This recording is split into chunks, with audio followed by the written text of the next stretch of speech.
And now, ladies and gentlemen, from the heart of the Inland Empire, right here in sunny Southern California, it's Robert Cardoza Live, where we talk about politics, money, and you. This is the intersection of business and politics. And now here's your host, Robert Cardoza. And welcome aboard. I am Robert Cardoza. You're listening to Robert Cardoza Live on the street at the intersection of business and politics. And boy, oh boy, you know, it's a good thing we had a long weekend going through there, because we've got a great show for you today to start this week off. You know what? You're not going to want to miss any part of today's show. We're going to discuss what's in the news, new legislation, the IRS loses, and I'm going to answer your emails like we always do. There's some phenomenal news today, so you don't want to miss it. On today's special segments, we're going to be talking to John Matthews and Joe Hakos as I talk politics on the Conservative Syndicate simulcast. We do that every Monday and Friday. And, of course, we'll have John Hanson, a little wine drinker. He'll be here talking about food and wine. You know what? He talked about a wine last Monday. I went out, bought it, tried it. I'm going to talk to you about it. It's a Charles Smith wine. I'm going to talk to you about that wine a little bit later on. But right now, what I want to talk to you about is news. So stand by for the news. Before we do that, I want you to know that at 3:01 p.m. Pacific time, it is currently 83 degrees here in the heart of the Inland Empire in sunny Southern California. Well, you know what? We do want to talk about news. I'm going to encapsulate that, or abbreviate it, I suppose I should say. And that way I can give you a number of things that are going on, and then we'll do a little bit more in depth after this. Here are the 10 things that you need to know from Monday. Your daily look at late breaking news, upcoming events, and the stories that will be talked about all day today and tomorrow. First up, Cruz and Rubio take whacks at Trump before Super Tuesday, which is tomorrow, by the way. But Trump relishes his spot as GOP frontrunner, mocking the Republican establishment and his flailing rivals ahead of Tuesday's slew of primaries. You know, it looks like he's going to just walk away with almost all of them, with the exception of maybe Texas. Who says? Who knows? Anyway, next item up is early Oscar goes to Spotlight for Best Screenplay. Host Chris Rock opens the show with a ripping monologue focusing on the lack of diversity in the nominated films at the annual awards show. And air raids threaten Syria truce.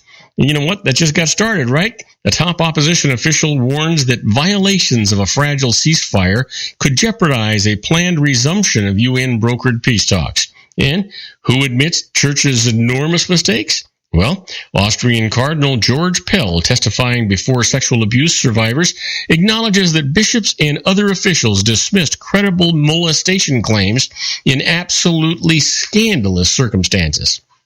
And the states make up deep cuts to jobless benefits. Since the recession ended in 2009, 8 states have reduced the number of weeks that people can draw benefits, while others lower the amount of money the unemployed can actually collect. Well, next item up is how the GOP Supreme Court nominee stonewalling could backfire. Some African Americans say the latest Republican snub of President Obama is rooted in racism, which could galvanize a crucial component of the Democratic voting bloc. And where vampire companies imperil an entire economy. China is pockmarked with businesses that survive only with government help, weakening the world's second biggest economy. And debate rages over the DNA analysis technique. Courts weigh whether a type of DNA analysis involving tiny amounts of genetic material is reliable enough to convict someone of a crime. Wow, there's a new one for you. And Ireland's election produces feuding factions. The voting results create a fractured parliament with at least 9 factions and a legion of loose cannon independents, few of them easy coalition partners. Then, refugee students hope their stories bridge a cultural gap. The Fargo, North Dakota students who fled violence in Syria, Rwanda, and elsewhere published their stories with a school district grant.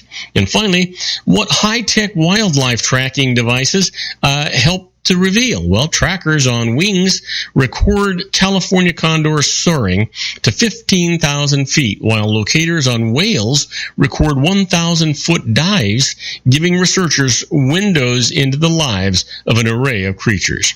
Well, let's talk about in-depth news that's going on. Let's start off with that Austrian cardinal who says he has the full backing of the Pope. You know, one of Pope Francis's top advisors has told reporters he has the Pope's Trump's backing as he prepared to testify for a second day at an Austrian inquiry into a child abuse. Austrian Cardinal George Pell met with Pope on Monday, or today I should say, hours after he gave evidence via video link from Rome to the Royal Commission in Sydney on Tuesday, Australian time. So today, it's still today, but it's tomorrow in Australia. Anyway, I've got the full backing of the Pope, Pell told reporters late Monday, Rome time, as he arrived at a Rome hotel to resume his testimony. The Vatican said the private audience was a long-scheduled appointment related to Pell's duties as Holy See finance minister and had nothing to do with the abuse hearings. Well, we'll see what happens from that point on. So listen, for the next few minutes, if you hear a little bit of noise in the background, don't worry about it. It's just the maintenance people deciding the wrong time of day to do some maintenance outside the studio. Anyway, the next item up is the GOP badly split as Trump and Clinton seek the Super Tuesday wins. On the eve of Super Tuesday's crucial primaries, a sharp new divide erupted between Republicans who pledged to fall in line behind Donald Trump if he wins their party's nomination, and others who insist they can never back the bombastic billionaire. The fissure could have major implications beyond the primaries, exposing the looming challenges in uniting the party after the election, no matter who wins. Nebraska's Ben Sasse, a rising star among conservatives, became the first current senator to publicly raise the prospect of backing a third-party option if Trump clinches the nomination. In a letter posted on Facebook late Sunday, Sasse urged Republicans to consider whether a party led by Trump would still represent their interests. If our party's no longer working for the things we believe in, like defending the sanctity of life, stopping Obamacare, protecting the Second Amendment, and those kinds of things, then people of good conscience should stop supporting that party until it is reformed, he wrote. Well, I certainly would agree with that, wouldn't you? Sure. You know what? What I don't agree with is everybody seems to still be maneuvering and positioning what's going on. The truth is, everybody knows that I think that Trump is going to be the nominee for the Republicans. Anyway, can they do that? Trump favors torture that's illegal. Tough talk about torture is a guaranteed applause line for Donald Trump on the GOP presidential stump. Trump has repeatedly advocated waterboarding, an enhanced interrogation technique that stimulates the feeling of drowning. In the Middle East, we have people chopping the heads off Christians. I would bring back waterboarding, and I'd bring back a hell of a lot worse than waterboarding, he said to applause in a recent debate, without ever specifying what a lot worse would actually entail. I don't think we go far enough, he said, drawing loud clapping at a rally last week in Las Vegas. We don't go far enough, he repeated, prompting now thundering applause and chants of USA, USA. Well, you know what? Don't go away, folks. We got to take a short commercial break. When we come back, we're going to talk about Sanders keeps his Judaism in the background irking United States Jews. And I'll tell you all about that right after these brief messages. Do not go away. If you want to increase your client base and sales, then consider this, the Relationship Building Network at RBN. Given the current economic conditions and challenges, we all need to work smarter, make smarter decisions, invest our hard-earned dollars where it'll yield the best return for our investment. Many business professionals claim that the most effective networking group in Orange County is RBN. No other networking group or organization can offer what RBN offers. Make every year your best year. Join RBN and start reaping the benefits today. You know, nearly 3,000 businesses have joined RBN and experienced those benefits. Why join RBN? It's one group. It's one membership. It's no renewals. It's all through Orange County. RBN is a freestyle networking group. No mandatory attendance, no restrictions, no rules, and no penalties. Call them at 949-830-5776 or go to their website at rbninfo.com. That's 949-830-5776. If you've ever dreamed of having your own business to make your life secure, you know Water's Edge Wineries might be just the ticket. In 2004, their founder, Ken Leinberger, created the first winery franchise in California. It was a new concept with all of the functionality of a traditional winery, but without the vineyards. They purchased high-quality grape must from one of the largest winemaking companies in the world. Then they craft each wine carefully and bottle it right at their location. The winery was built to satisfy consumer demand for wine by the bottle and by the glass, but still kept the element of allowing customers to bottle their own custom vintage.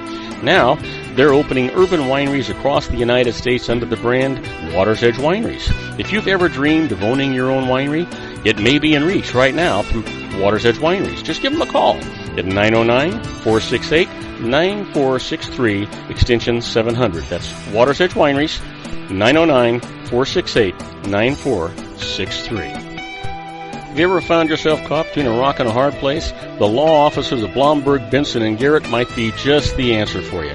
The attorneys of Blomberg, Benson & Garrett have been serving the Inland Empire since 1989. They're dedicated to the aggressive litigation of civil, criminal, and real estate matters. Over the years, they have recovered tens of millions of dollars for their clients.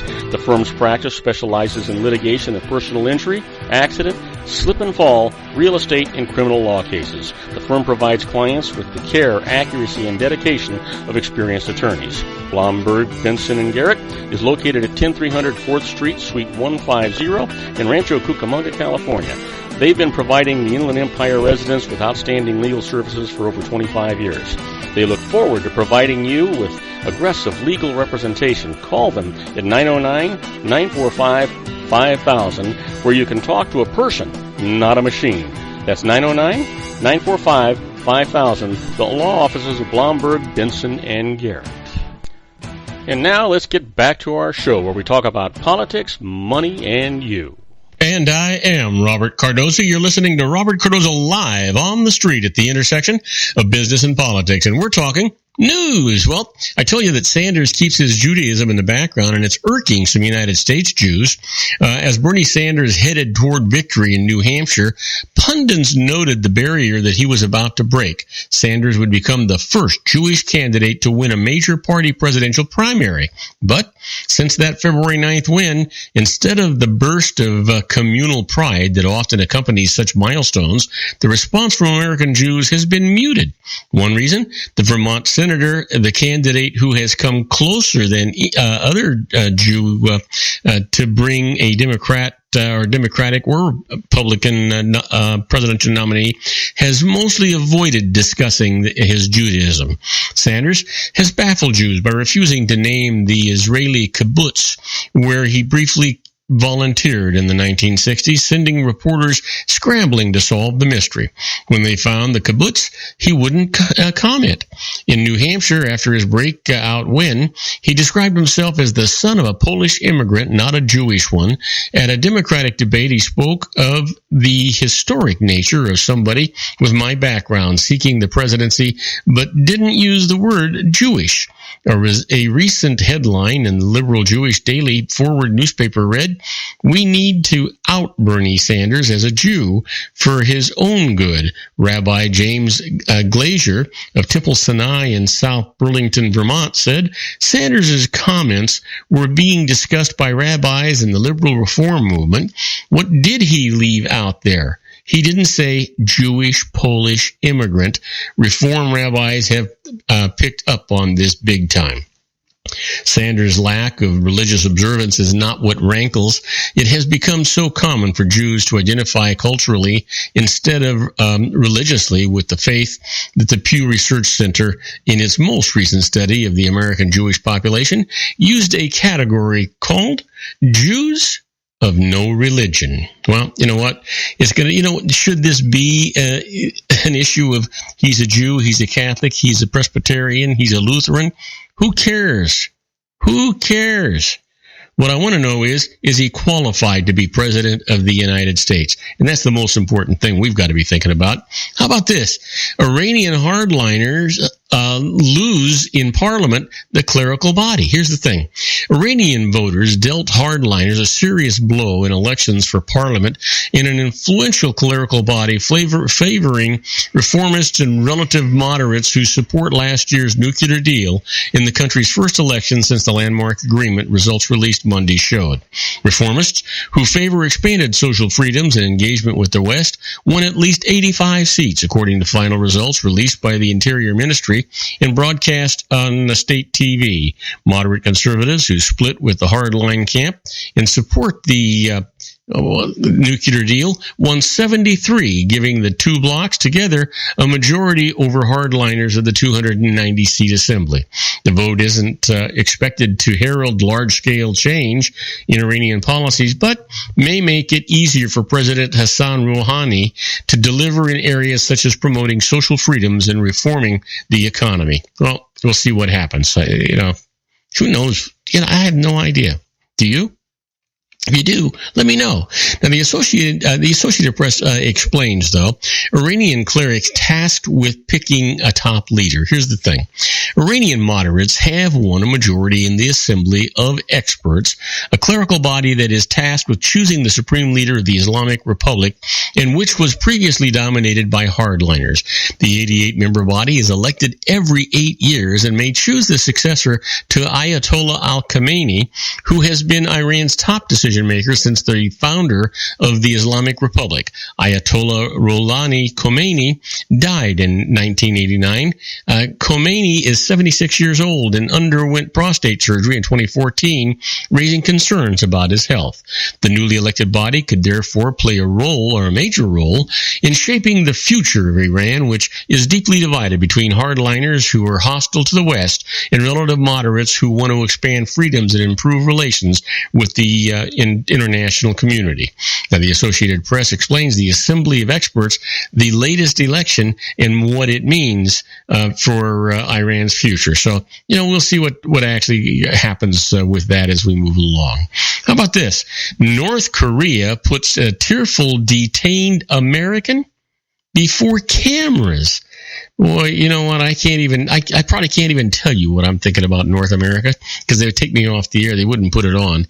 But you know what? North Korea presented a detained American student before the media today in Pyongyang, where he tearfully apologized for attempting to steal a political banner at the behest, he said, of a member of a church back home who wanted it as a trophy from a staff-only section of the hotel where he had been staying.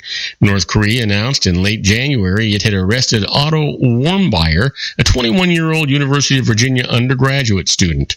It said that after entering the country as a tourist, he committed an anti-state crime with the tacit connivance of the United States government and under its manipulation.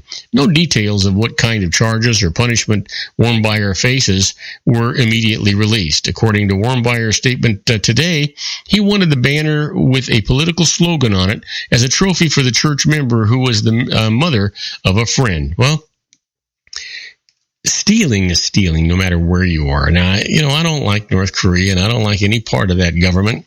And things are bad enough over there. But, to go over there and steal and think you're going to get away with it, big mistake. Well, finally, Justice Thomas asks questions in court. First time in 10 years. Justice Clarence Thomas broke 10 years of courtroom silence today and posed questions during a Supreme Court oral argument, provoking gasps from the audience. And it wasn't just one question. It was a string of them in an exchange that lasted several minutes. It was only the second week the court had heard arguments since the death of Justice Antonin Scalia, Thomas's friend and fellow conservative, whom he sat next to for 7 years. Scalia was famous for aggressive and sometimes combative questions from the bench. His chair is now draped in black in observance of his February 13th death. Thomas's gravelly voice unexpectedly filled the courtroom and enlivened an otherwise sleepy argument about gun rights. He peppered Justice Department lawyer Ilana Eisenstein, who was trying to wind up her argument with 10 or so questions that seemed to be a vigorous defense of the constitutional right to own a gun. Miss Eisenstein, one question, Thomas said, "This is a misdemeanor violation. It suspends a constitutional right. Can you give me another area where a misdemeanor violation suspends a constitutional right?" You know what? That's That's just unbelievable. Until then, it had been business as usual for the first 50 minutes of the hour-long session in Voisin versus the United States. The court was considering the reach of a federal law that bans people convicted of domestic violence from owning guns. Well, we'll see what happens in the future with that. But right now, I want you to stand by for the IRS loses. We've got some great cases for you. Picked out 4 of them. The first one's a split case where the loss deduction is allowed on a home's workshop, and I'll explain to you what the split case is all about right after these brief messages. Do not go away. Isn't it time to shine the spotlight on your expertise? The Interview, starring you. Here's your chance to capture 5 minutes of fame with The Interview. This isn't just any interview. This is your opportunity to showcase your expertise and position yourself as a trusted expert in a one-on-one video interview hosted by Robert Cardoza, host of the nationally syndicated show Robert Cardoza Live and powered by AHA Studios. What is it? A professionally recorded video for your use. Robert Cardoza interviews you on the set where he records his show. Professional interview showcases your expertise and value, shot in a state-of-the-art studio. And what's in it for you?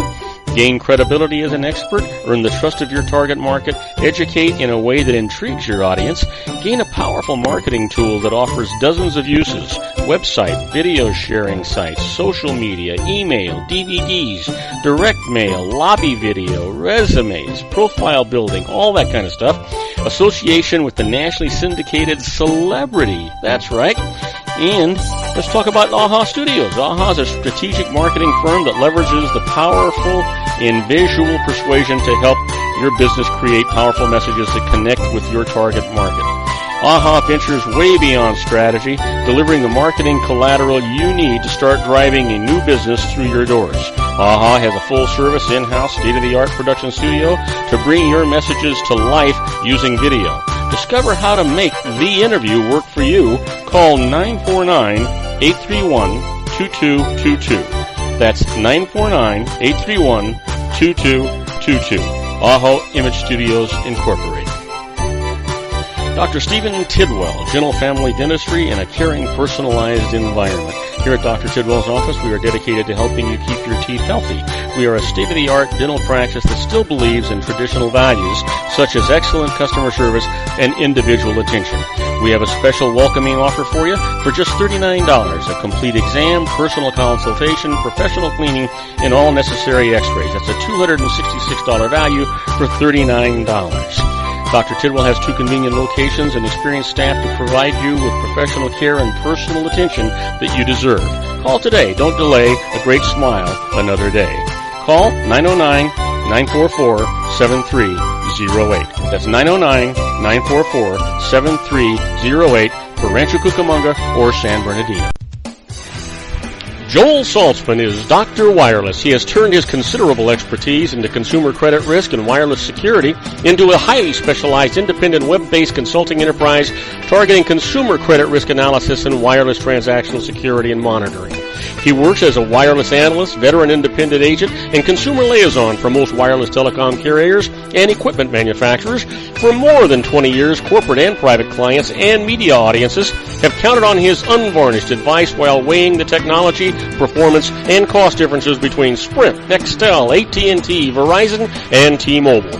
Joel specializes in setting up mobile wireless hotspots to be used for disaster preparedness, business continuity, and mobile wireless merchant processing solutions. Call Dr. Wireless at 310-400-4900 or go to his webpage at drwireless.com. Again, call 310-400-4900 or his webpage at drwireless.com. You'll be glad you did. And now, back to our show.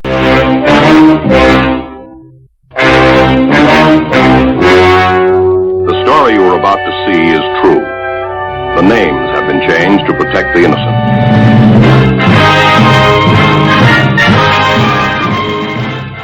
Oh yeah, here we are, my favorite part of the show, the IRS loses. We got some great cases for you today. Let's start off one where the IRS actually split the case. It's a loss deduction is allowed on a home's workshop. You know, A couple's home was appraised at $199,000 when they spent $16,000 adding an attached workshop to it. Now, they sold the home for 2 years later for $203,000. The home sale was tax-free, but the couple claimed a loss on the sale of the workshop, while the IRS said that they had actually had a gain.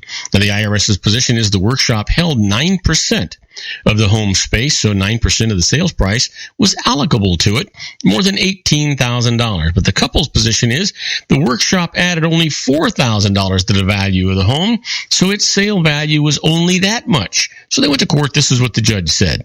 When the couple sold the home, the real estate agent obtained 2 appraisals of it that gave an average value of the workshop at $6,500, and that is the value that will be used. So you can see the split decision, and that was a fair one. By the way, the IRS doesn't try to be fair, but the courts generally do. How about this? The IRS loses. The right to a speedy trial has been violated. Paul Mendoza was convicted of filing false tax returns, but protested that his trial hadn't begun until 10 years after he was indicted. So his constitutional right to a speedy trial had been violated. The IRS's position was that before being indicted, Mendoza had left the country for 8 years, so it couldn't arrest or even try him. So he went to the Court of Appeals, and this is what the Court of Appeals said. The IRS had contact information from Mendoza, but had done almost nothing to inform him of the charges against him. He didn't know of the indictment, so he hadn't fled, and he had even returned a call to the IRS made to his wife.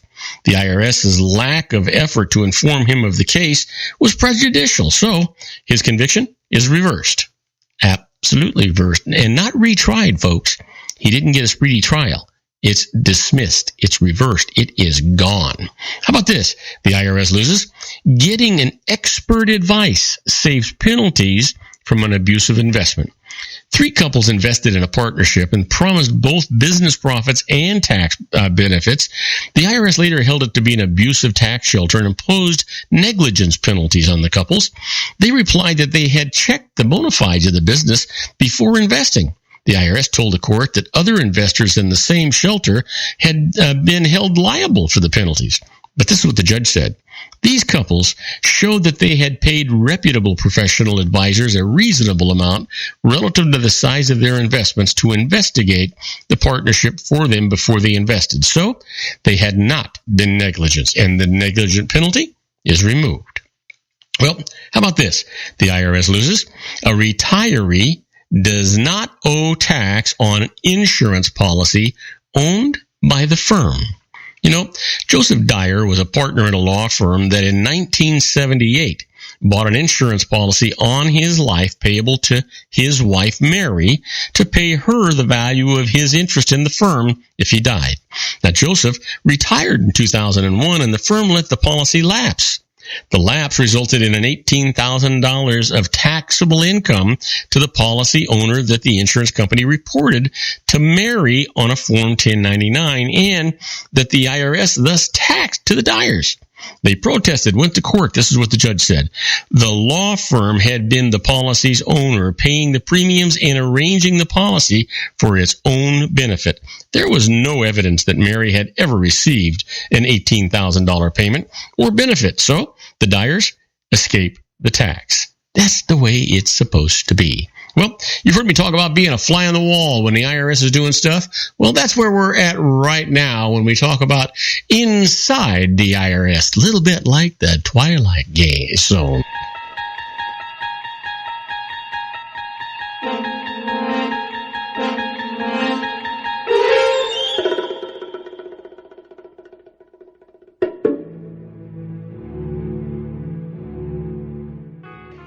oh, yeah. Now, in this particular segment, what I want to talk to you about is an IRS hobby loss and the fact that their enforcement is actually really weak. Treasury Department inspectors say that the IRS is doing a very poor job detecting and disallowing hobby loss deductions of activities that have no profit motive. Now, the expenses of a hobby activity that has no profit motive can be deducted only against its income. They can't legally be used to create a loss that is deducted against other income. But hundreds of thousands of taxpayers annually are claiming hobby losses as fully deductible business losses to avoid taxes, and the IRS has been ineffective at stopping them, says the Treasury inspectors. Here's the latest study. Treasury inspectors identified 1.5 million tax returns filed by individuals who had claimed Schedule C unincorporated business losses for 4 years in a row. Now, of these, more than 332,000 were filed by high-income individuals who had income from other sources exceeding $100,000, and their Schedule C losses enabled them to avoid up to $1.9 billion of tax on that income. On these 332,000 returns, more than 204,000 reported either no gross revenue at all for the loss-creating business activity, or reported expenses at least 2 times gross receipts, indicating that even after at least 4 years of operating these businesses, they were not having a profit. The Treasury inspectors estimated that the 1.5 million individuals at all income levels reporting such losses avoided paying $2.8 billion in taxes. So the IRS answer? To address this problem without expanding audit resources, the IRS program sent letters to taxpayers with potentially tax abusive home-based businesses, reminding them of the rules against deducting hobby losses. But the taxpayer response rate was low. In an additional effort, the IRS used correspondence audits, mailed notices that did not involve any examination of the taxpayer's records, to disallow loss deductions on a sampling of returns. But a follow-up study found that more than half of the taxpayers resumed deducting the same losses in later years. The IRS now says that it will increase educational efforts to better inform taxpayers about the hobby loss rules, but has no plans to increase audits of hobby loss returns due to its limited resources. Now, do not go away. When we come back, we'll be with our own John Matthews with our syndicated corner of the Conservative Syndicate. Don't go away, folks. If you want to increase your client base and sales, then consider this, the Relationship Building Network at RBN. Given the current economic conditions and challenges, we all need to work smarter, make smarter decisions, invest our hard-earned dollars where it'll yield the best return for our investment. Many business professionals claim that the most effective networking group in Orange County is RBN. No other networking group or organization can offer what RBN offers. Make every year your best year. Join RBN and start reaping the benefits today. You know, nearly 3,000 businesses have joined RBN and experienced those benefits. Why join RBN? It's one group. It's one membership. It's no renewals. It's all through Orange County. RBN is a freestyle networking group. No mandatory attendance, no restrictions, no rules, and no penalties. Call them at 949-830-5776 or go to their website at rbninfo.com. That's 949-830-5776. If you've ever dreamed of having your own business to make your life secure, you know Water's Edge Wineries might be just the ticket. In 2004, their founder, Ken Lineberger, created the first winery franchise in California. It was a new concept with all of the functionality of a traditional winery, but without the vineyards. They purchased high-quality grape must from one of the largest winemaking companies in the world. Then they craft each wine carefully and bottle it right at their location. The winery was built to satisfy consumer demand for wine by the bottle and by the glass, but still kept the element of allowing customers to bottle their own custom vintage. Now, they're opening urban wineries across the United States under the brand Water's Edge Wineries. If you've ever dreamed of owning your own winery, it may be in reach right now through Water's Edge Wineries. Just give them a call at 909-468-9463, extension 700. That's Water's Edge Wineries, 909-468-9463. Have you ever found yourself caught between a rock and a hard place? The law offices of Blomberg, Benson, & Garrett might be just the answer for you. The attorneys of Blomberg, Benson, & Garrett have been serving the Inland Empire since 1989. They're dedicated to the aggressive litigation of civil, criminal, and real estate matters. Over the years, they have recovered tens of millions of dollars for their clients. The firm's practice specializes in litigation of personal injury, accident, slip and fall, real estate, and criminal law cases. The firm provides clients with the care, accuracy, and dedication of experienced attorneys. Blomberg, Benson, & Garrett is located at 10300 4th Street, Suite 150 in Rancho Cucamonga, California. They've been providing the Inland Empire residents with outstanding legal services for over 25 years. They look forward to providing you with aggressive legal representation. Call them at 909-945-5000, where you can talk to a person, not a machine. That's 909-945-5000, the law offices of Blomberg, Benson, and Garrett. And now let's get back to our show where we talk about politics, money, and you.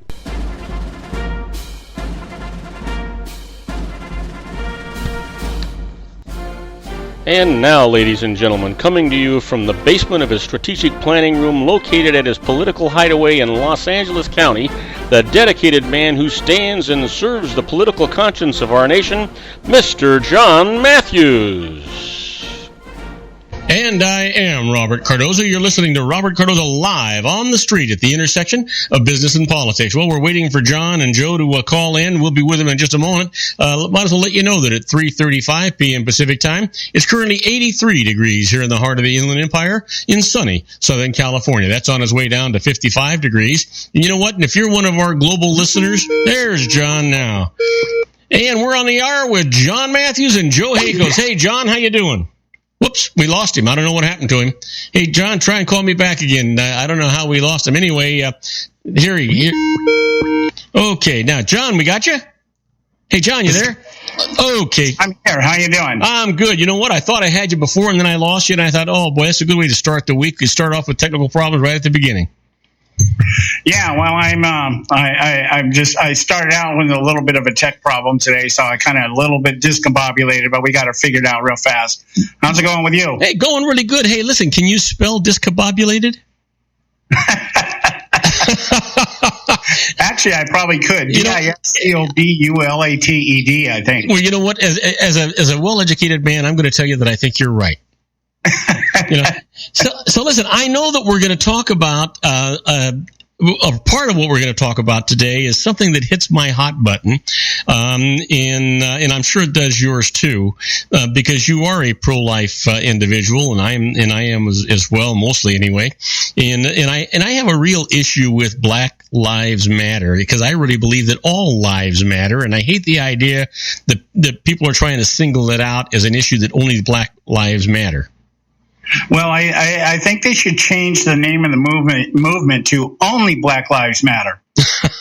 Well, that's the way they feel about it, but that's not the way I feel about it. Because that's what it's become. I spent the better part of today in discussions with several people who are, by the way, white, and have fallen into the trap of this narrative that Black America is downtrodden and oppressed because of white America. Now, I would have bought that all the way up to 1964. After that, we now have laws. Everybody wants laws, and we have laws now that make that wrong and undoable. The people, I'm not saying I have to preface all my remarks by saying I'm not saying that there are not those in the Black community or the Asian community or Hispanic community, whatever, that are not oppressed. And I'm not saying that there are not white racists, but what we see here today is this idea, the narrative is that if you are white and American and middle class and a taxpayer, then you somehow are responsible for the plight of every Black American that doesn't have everything handed to them on a golden plate. And this is what's really getting me. I watched the several events that took place over the past week. I was talking about it before I came on your show here. The Chris Rock crap at the Oscars last night. This guy spent the whole night mocking and making fun of Hollywood, white Hollywood. In fact, I think he started the show out by calling it White People's Choice Awards instead of the Oscars, okay? Now, here's the irony of this. He stands in front of majority white Hollywood celebrities for 3 hours and berates them for being white. and they applaud and give him a standing ovation. Well, yeah, but now whose fault is that? Is it the audience or is it him? Here's the thing. My take is this: Chris Rock is a successful black comedian actor who has been chosen to host the Oscars and get paid plenty of money for it. Who on earth is going to say that he's being deprived? Well, it's not. It's not. See, this is where, like you said, people fall into the trap of the narrative. The narrative is that white America is still oppressing black America and any other minority that they want to throw in at any given time. Here's the thing. What Chris Rock did last night, as Whoopi Goldberg did in one of the sketches, I mean, they have plenty of co-conspiracents. Mm-hmm. This is what they do. They use the race issue to exploit the very people that they say they're representing. Chris Rock was on a promotion tour last night. Who was he promoting? Chris Rock. Of course. He was showing that he's this great comedian and that he needs to be hired for more movies, or he needs to be given a contract in Vegas, or whatever it is he's looking for. See, he used the black community to further his own career. That is what is going on with the black narrative. The problem is that we have now, for the last 60 years, or since the civil rights movement, when the civil rights movement morphed into the black rights movement, when it morphed into the black activist movement, the black liberation theology, the Black Panthers, all these other, the Al Sharptons, the Jesse Jacksons, it became a business for these people. So all they're doing really are business commercials, exploiting the very people that they're supposed to be wanting to free. They're actually enslaving them by convincing them that they don't have a snowflake's chance in hell of making it unless white America, the money that white America has created, has to be redistributed to them. Okay, so let me interrupt you for just a second, because I don't want this to sound racial in any way, and it's going off a little bit too far. And here's the thing, my play on it: the movie business, the entertainment business, they call it a business. Now, if you're the owner or the top manager of a business, your job is bottom line, is profitability, to put out a quality product at a quality profit. And they have done studies on these things. They have people that actually pick the people based on the storylines. And the fact that you are white or red or black or brown or yellow makes no difference at all. They're picking people based on the parts that are there and based on the profitability of the product they're trying to sell. And the fact that you're black doesn't enter you any more opportunity than the guy that's white. Because if I'm the chief executive, I want the bottom line. That's all I'm interested in. Well, I agree with you 100%, but I am not concerned with now sounding racial, because they have brought me into this dialogue. They have brought me into this conversation that I would just as soon not have any part of. But if you're going to sit there and you're going to try to continually berate me and downtrodden, you're going to completely come at me. You're going to keep coming at me and telling me that because of my views as an evangelical Christian conservative, that I am racist just by the very nature of being an evangelical Christian conservative. I'm going to come right back in your face and say, I'm not a meek Christian. I'm not one of these people that says, oh yeah, the meek inherit the earth. Let me sit down. You paint welcome on my back and you can walk all over me. That ain't going to happen. Well, no, and no one wants that to happen. But you know what? I've known you a long, long time, and I can tell you, and I can tell my audience and your audience, you are the farthest thing from a racist. Yeah, it's good. I'm an equal opportunity basher. Yeah. Okay? And one of the things, I got into a very deep conversation with a young lady today, a friend I went to Bible college with, mm-hmm. who now lives in, I think, Wyoming or Montana or something. She's married to a black man. She has 3 interracial children, and she's trying to convince me that my views on things is based on the fact that, she said, well, you want a white president. I said, a white president? I never once said I wanted a white president. I said I want a conservative president. Yeah. And I don't care what color they are. And if you want to put it in proper perspective, I have as much, I despise Hillary Clinton, Harry Reid, Bill Clinton, Nancy Pelosi, Chuck Schumer, all the rest of them as much, if not more, than I do Barack Obama. But it's not because of their color. It's because of what they represent. It's what they say. Well, I think you agree with me, and I don't care what color they are. I'm not trying to pick a black president or a yellow president or a brown president. I want a qualified president, and if he happens to be black or yellow or red, I don't care. No, I mean, early on in this campaign, this GOP campaign, Ben Carson was my guy. And the only reason I just said, okay, I'm not going to support this guy is because I just think he's in over his head. I don't think he's not capable. I just don't think he's got the experience to deal with it. So I think Ben Carson's a lot smarter than both of us give him credit for. I think the guy is taking this to the bank. It's all about selling his book. Oh, yeah, it could be. It was the same. I was a big supporter of Herman Cain when he ran back in the 2012 election. I thought, here's a guy, but he came out with his tax plan, and I thought, that isn't what I like. So I'm not going to support the guy. But I could care less. I just want somebody who's going to stop this madness. Yeah. I'm with you. Hey, listen, we need to take a short commercial break. We'll be right back with John Matthews and the Conservative Syndicate right after these brief messages. Don't go away. Isn't it time to shine the spotlight on your expertise? The Interview, starring you. Here's your chance to capture 5 minutes of fame with The Interview. This isn't just any interview. This is your opportunity to showcase your expertise and position yourself as a trusted expert in a one-on-one video interview hosted by Robert Cardoza, host of the nationally syndicated show Robert Cardoza Live and powered by AHA Studios. What is it? A professionally recorded video for your use. Robert Cardoza interviews you on the set where he records his show. Professional interview showcases your expertise and value, shot in a state-of-the-art studio. And what's in it for you? Gain credibility as an expert, earn the trust of your target market, educate in a way that intrigues your audience, gain a powerful marketing tool that offers dozens of uses, website, video sharing sites, social media, email, DVDs, direct mail, lobby video, resumes, profile building, all that kind of stuff. Association with the nationally syndicated celebrity. That's right. And let's talk about AHA Studios. AHA is a strategic marketing firm that leverages the powerful and visual persuasion to help your business create powerful messages that connect with your target market. AHA ventures way beyond strategy, delivering the marketing collateral you need to start driving a new business through your doors. AHA has a full-service, in-house, state-of-the-art production studio to bring your messages to life using video. Discover how to make The Interview work for you. Call 949-831-2222. That's 949-831-2222. AHA Image Studios Incorporated.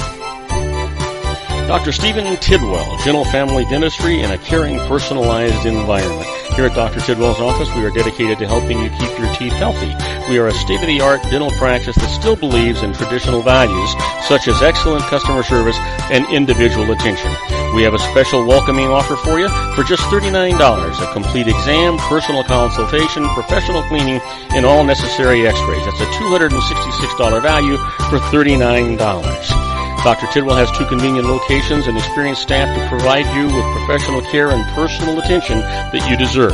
Call today. Don't delay. A great smile. Another. And we're back with John Matthews in the syndication. Sorry, John, I was pushing the wrong button. Couldn't figure out why I couldn't hear me or you. Anyway, you know what? I think that, the one thing that, because what we really wanted to talk about, and I don't know that I got you off on the wrong track here anyway, and that is that I hate the idea that any segment of society says that they matter more than any other segment of society. And so when I knew that you were going to talk about, Black lives matter, and I just take offense to that. I think all lives matter. That's part of being a human being. Well, now that's true. That's true, but that is not. It doesn't serve the narrative. Yeah. And you and I understand that, and I think the vast majority of Americans know that. I think many of the people in Black Lives Matter know that. Yeah. That it's all about everybody. The entire leftist narrative that we're supposed to have utopia and everybody stands, regardless of color, creed, or religion, and we stand in a circle and sing Kumbaya. I think, I've always admired the nobility of the ideology that the world should get along. Yeah. But it's not anything to do with reality. It's delusional to think that we're always going to agree, that we're always going to take the other person's concerns and we're always going to put the other person first. That is not human nature. We're fallible people. We're sinful people. That's what happens. You know, we make selfish decisions. We do stupid things. So that's the nature of the beast. Yeah. This whole idea of, see, the Black Lives Matter is one of those movements that has caught on. It caught on. It was something that, this is what community organizers do. They throw things out there. They have strategies. Sal Alinsky says in his Rules for Radicals, the best tactic is the one that everybody enjoys. And that's what Black Lives Matter is. It's a movement that really has nothing to say verbatim, but it encompasses everything. Yeah. And you have the blacks that feel like they're being oppressed because they've been told they're being oppressed. Yeah, but John, don't you believe? This is what I'm not going to tell you what you believe because you're more than capable of doing that. But I can tell you what I believe. You know what? I hate the idea that people who are not qualified to go into certain jobs or careers or educational institutions, they're simply not qualified. They don't have the aptitude for it. We should lower the bar so that they can go in there, and we keep people who are better qualified to perform in those areas. I just think that's absolutely wrong. And I think that, if people, regardless of their race, think that they should get a better chance than anybody else based on their color or their religion or whatever the heck that might be, it seems to me that that's wrong. I think that you need to get ahead in life based on your own hard work and aptitude and achievement. That's how you get ahead in this world. It should not just be handed to you. Well, that's the American paradigm. That's what makes American exceptional, is that we say it doesn't matter. You take whatever gifts you've been given by your creator and you go out and you maximize it, you capitalize on it. But when we have the narrative that tells us that somebody needs to make a career out of flipping burgers at McDonald's, and so therefore they should get $15 an hour to make it fair. Now, that is the exact opposite of what the American dream is about. And that is what those who exploit minority communities understand. See, they understand. People like Barack Obama and people that head up this Black Lives Matter, and even people like Hillary Clinton and Bill Clinton, America's first real black president. These people are the ones that understand the power of words. They understand how to establish a narrative. They don't want people advancing. For instance, one of the events that took place last week, at a Clinton fundraiser, she's in front of a bunch of all white people, $500 a head, to sit in somebody's house and listen to her talk. And a young lady from Black Lives Matter comes in the middle of this, paid $500 to get in, and unfurls a banner that says, "I am not a super predator." And she was talking about Clinton's remarks back in 1994 when she said that black people that are parts of gangs are super predators and they need to be brought to heel. So she's confronting Hillary Clinton on this. And Clinton is trying to respond to her. Eventually, the girl was ushered out by security. What's the first thing Clinton did? She turns back to the people that have paid all this money to see her, and she says, "Now back to the real issues." Hey, she didn't know that the mic was still on, and they picked it up. And she says, "Now back to the real issues." See, they don't think the black community is really an issue unless it's politically expedient. Unfortunately, these people that are involved in Black Lives Matter and other movements like this, the Black Panthers, all the whole 9 yards, are people that are sitting there thinking that these people really give a horse's patoot as to what's going on in their life, and they're really going to fix it. Look at the unemployment rate during Obama's administration in the black community. It is still up around 20%. Yeah. As a businessman, as a retired businessman, I can tell you that I took offense at the minimum wage issues anyway. That's not supposed to give you a living wage. That's an entry-level position for young people as they're going to school and developing skills to move along and climb the ladder and get on with society and be successes. You know what? The truth is that if the country, what they're trying to do on a socialistic basis is to make that a lifestyle, a one where people can have no desire, no ambition, but to flip burgers. That's not America. No, it isn't. But that's exactly what the narrative is designed to do. The narrative is designed to keep white America feeling guilty and continue to enslave minority communities, especially the black community, into thinking that the best they can ever hope for is to get $15 an hour flipping burgers. And that, so it feeds both sides of the element. The problem is... But you know what the fallacy of that is? The fallacy is if you look around, there are plenty of black examples of how that's not true. I mean, look at Sidney Poitier, look at Harry Belafonte, look at don't say Bill Cosby. Oh no, I was going to, and I just choked on it. But these people were successes. Forget about their morals. They were successes, and there are a lot of black examples. Look at Ben Carson. You talk about he is the top infant neurosurgeon in the world. These people make successes. They just had to apply themselves. There's plenty of examples of not flipping burgers. And see, the reasoning of the leftist community is simply this, and this is you brought this up. This is something that was presented to me today in this dialogue. When I mentioned the fact that we were talking about whether or not Obama was really black, mm-hmm. and the idea being is that blacks believe that he's black, okay, because of the color of his skin. But if you talk to a lot of black conservatives out there, people like Thomas Sowell, Camelia Moore, people like this that understand the black experience, quote unquote, they will tell you that Barack Obama is not black, because he did not live in a black community. He was raised by white folk. He's attended good schools, private schools. He had none of the disadvantages of being black that many in the black community was. So what am I told when I say this? I'm told that, well, these are people that sold out to the whites. Okay, so you can't win and you can't lose. It's a catch-22. Why? Because the narrative is everything, not the facts, not the truth. American exceptionalism is only exceptional for Americans that are white. That's the narrative. And so anything else that contradicts that is just dismissed or discarded or justified. And people like Clarence Thomas and Ben Carson and Herman Cain and some of the people that we've seen over the past decades, these people are just Uncle Toms. Yeah, that's it. Hey, listen, we have to, unfortunately, we have to go. I'd like you to give a plug to your show real quick. Yeah, we're at the conservativesyndicate.net. You can go to our website there. You can pick up all of our archives, and you can find out anything you want to know about our show. Bob is one of our panel members, so if you want to find out a little bit of dirt on Bob, you can go to our website.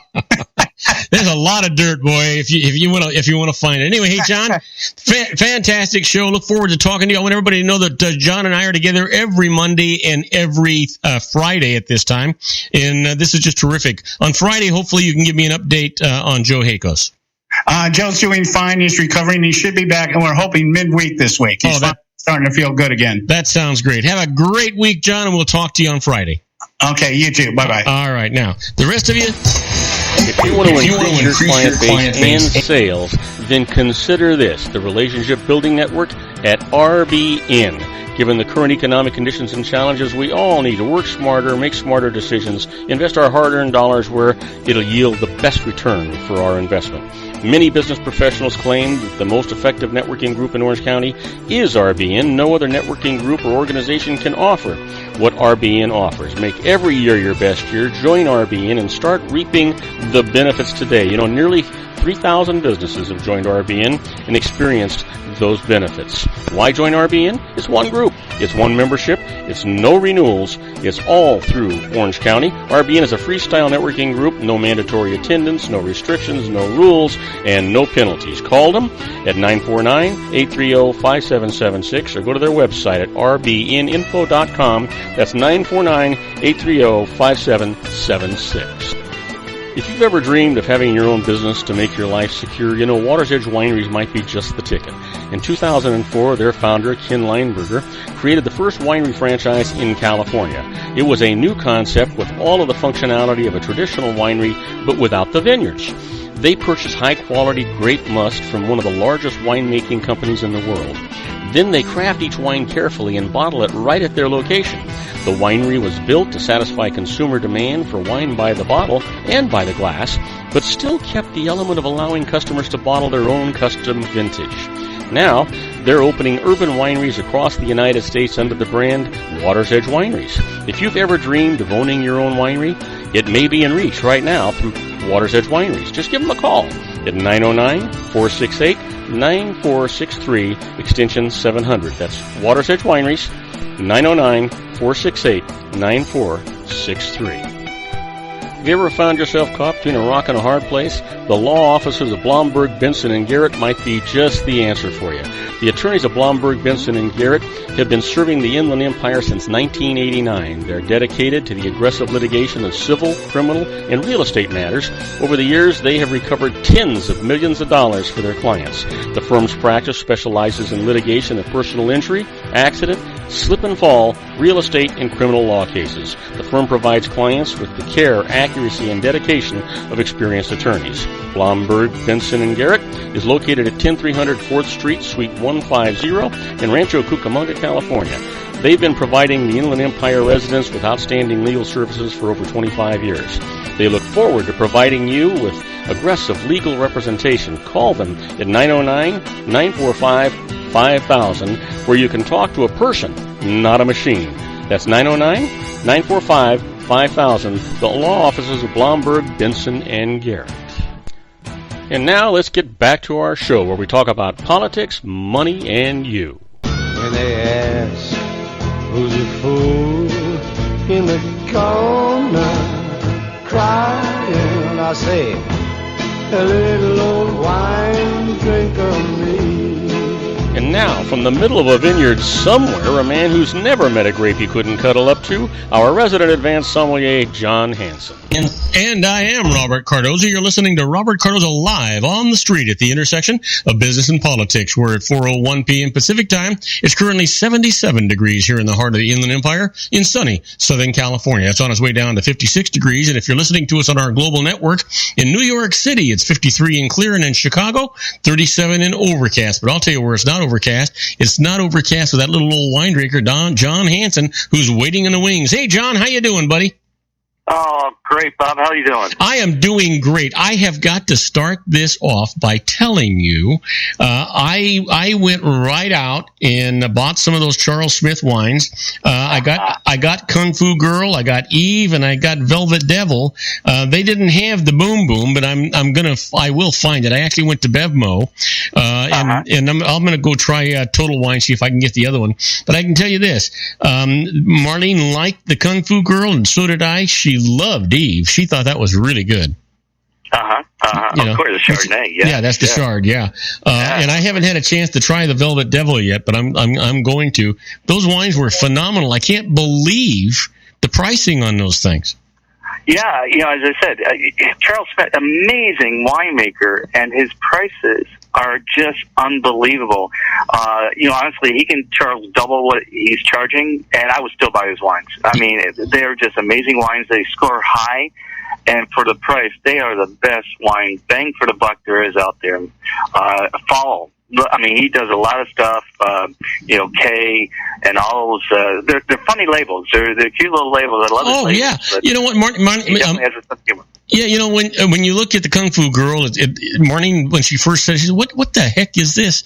And she says, "It looks like it's Asian or Oriental." I says, "Well, Marlene, Kung Fu Girl, what would you expect it to look like?" But you know what? He didn't waste money on his labels. He didn't waste money. I'll tell you what, he put it all in the bottle. No, he has a sense of humor, and that's what his philosophy was.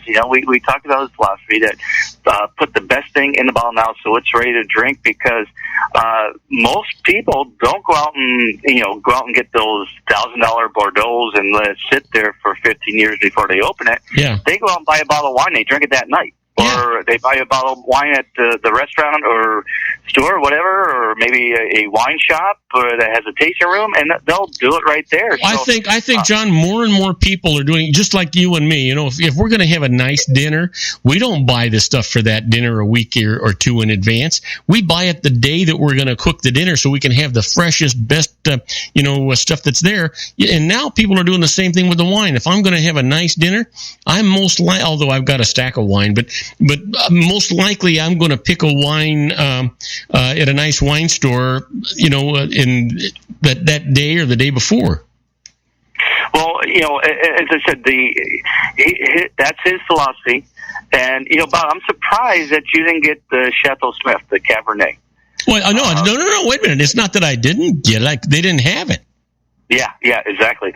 Well, because, people know about it. I believe it. I want to say the 2013 is released out there, and I believe it scored 90 points in Spectator. So, a 90-point wine for under $20. Oh, wait a minute. You said Chateau Smith. That's not one of the ones. Chateau Smith. That's not one of the ones. That's not one of the ones you told me about. You told me Kung Fu Girl, Eve, Boom Boom, and Velvet Devil. You didn't say anything about Chateau Smith. Well, you have the Vino, which is Pinot Grigio, and then his Cabernet, which is Chateau Smith. Oh, no, the Cab is Boom Boom, and the the Boom Boom's Syrah, Bob. Oh, that's the Syrah. Yeah, that's the Syrah. And so what is the Cab called? Chateau Smith. Chateau Smith. Okay, so I've got Charles Smith. He just used his last name, put Chateau in front of it, and the Columbia Valley, Washington State Cabernet. That is as I said, scored 90 points for like $17 a bottle. You can't get a better wine than that. It's amazing. Well, I'm writing it down because apparently that's the only one that I didn't. I hadn't put that in my list. I didn't even know.